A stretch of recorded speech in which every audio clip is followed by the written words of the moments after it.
Good morning mga kamami angel. Ayan guys, yung KitKat na pasalubong sa amin na Ate Ana na galing Japan.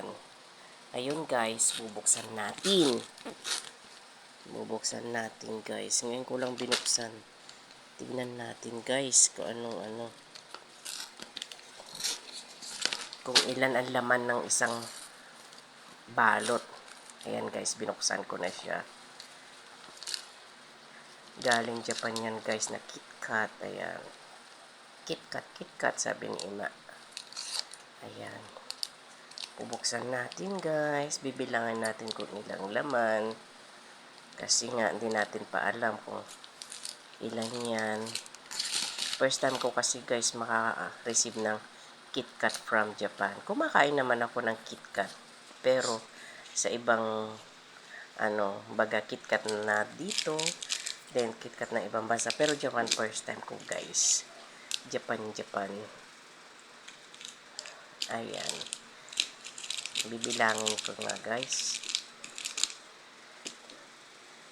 Tignan ko guys kung anong lasa ng KitKat ng Japan tsaka KitKat natin.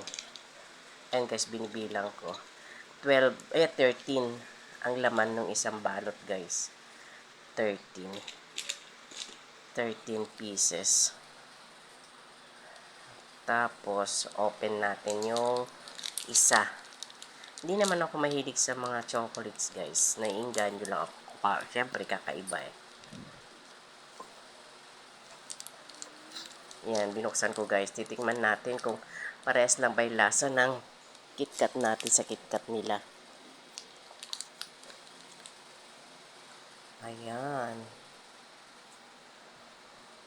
Hatiin natin guys. Ayan, tignan nyo. Naka-invoice pa dun sa chocolate yung pangalan niya.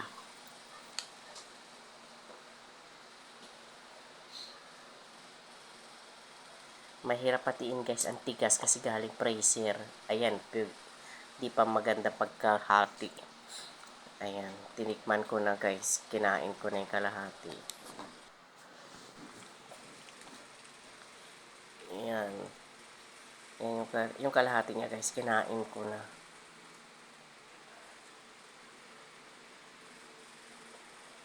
Ayan.